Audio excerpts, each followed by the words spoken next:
It's Heather here with Underwater Panther, and I am continuing my Pisces or INFJ video series. It's a reintroduction 2024. So here we go. We figure out our ego through astrology using the month and day one was born, the house the sign is in based on our natal chart, and flavor it heavily with our Mercury sign, which helps with subtyping the type of ego.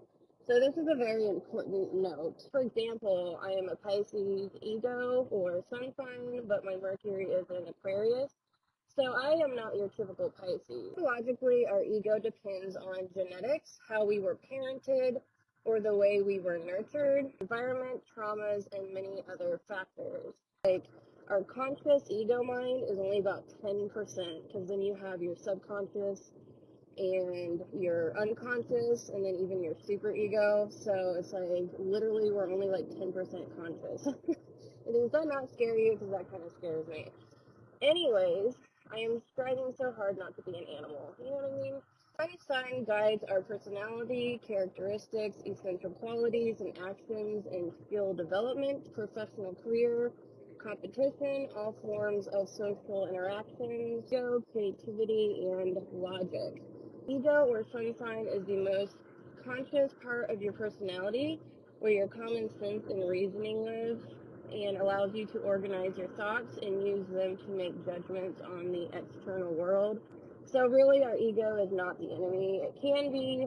There's like four sides to our ego. We have the hero, parent, child, and inferior cognitive functions. So the inferior is where we can really get most of our fears and insecurities from, but that's not the majority of our ego. So do realize that our ego is extremely important, and that's what helps us organize our world. Our sun sign is our uniqueness and potential mastery. This is our strongest, when healthy, domain of your mind. The ego doesn't develop until the child realizes that they are more than their guardians, which is certainly after infancy, around a year old. Prior to that, they are functioning in their id, or animal nature. Our id, really, you can align that with our rising sign. Our rising sign or our super ego is always trying to tear down our ego, and that is our rising sign is our animal nature. So our ego develops after the id in infancy.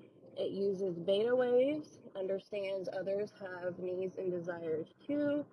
Your id and ego battle to influence your decisions, while the ego is objectively looking at the situation, depending on how conscious you are. Our ego is here to protect us. It is our flow state. Consciousness itself is order, and we are conscious because of the ego. So, our ego's main priorities. So number one, control. The ego has the job of controlling and regulating instinctive impulses. So that would be our animalistic natures. Two, adaptation. The ego relates to the external and internal realities and tries to adapt to them. Three, integration. This refers to the ability of the ego to integrate the different aspects of ourselves and our life. The ego really has been demonized by Western society, but I strongly encourage you to embrace who you are fully and be happy you were given your ego in order to be a unique individual. We actually work with our egos well. Our ego isn't our enemy. Is the hero, parent, and child cognitive functions within the ego are actually pretty positive and consciously ran.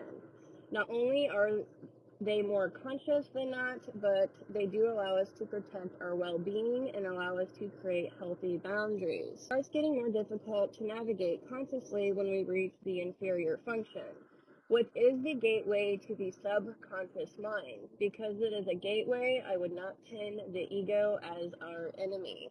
Our ego is our powerhouse, our courage, and has our greatest strengths.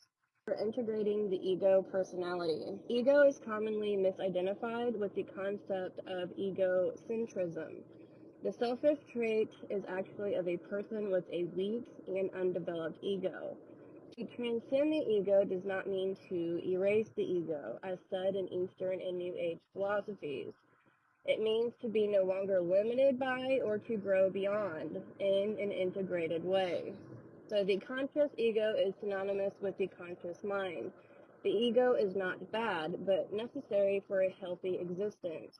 The ego represents what seems subjectively to be reason and common sense, and is what we recognize as being I. One of the fundamental functions is the testing of reality, but this does not bear full fruit until we are set free from inner conflict between the id and superego. During the pre-logical stage of ego development, the superego acts as a very restrictive parent. However, as successive stages of cognitive maturity are attained, control passes from the superego to the ego, and the ego is not normally developed. Greater freedom from our superego constraints and greater self-awareness, cognitive processes play an expanding part in the developing sense of morality, and this is culminated by an active searching towards a universal ethical system. We are born with the id, and then the way that we were nurtured from that until about 1 year is our superego. But I think it can honestly extend beyond that. Our superego is really our animalistic nature. So we are trying to get away from the id and superego and integrate that with our ego. So there's always a hero and villain in every story. So the villain would be our superego, and the hero would be our ego, and they're constantly battling each other, and the superego is always trying to tear down the ego to take over our minds, honestly. It's like the battle between good and evil, light and dark. So both ego strength and independence from the superego are essential for an individual to be truly creative and outside of the box of his upbringing and parental and peer standards. Projection happens when the functions of an external person or parent are taken over by its mental representation of self. Parental figures act as guardians of a child until one can understand of such guidance. So in a mature mind, such interjects are inspected and provide guidelines. But an immature mind operates subconsciously as inhibiting restrictions and enforcing controls and perceptions, attitudes, goals, and behaviors. Creativity does not stem from the id. It is the result of a synthesis occurring in the unconscious ego with conscious ego direction. Its emergence into consciousness is prompted by relative freedom from repression and the dictates of the superego. So creativity reduces instinctual tension, it fuses pleasure with reality, and satisfies the libido. So there are so many people that do not understand that sexual energy is actually creative energy. Our goals with our ego is to return to our true self, regardless of upbringing, and use it in a creative way to ultimately create the reality we envision.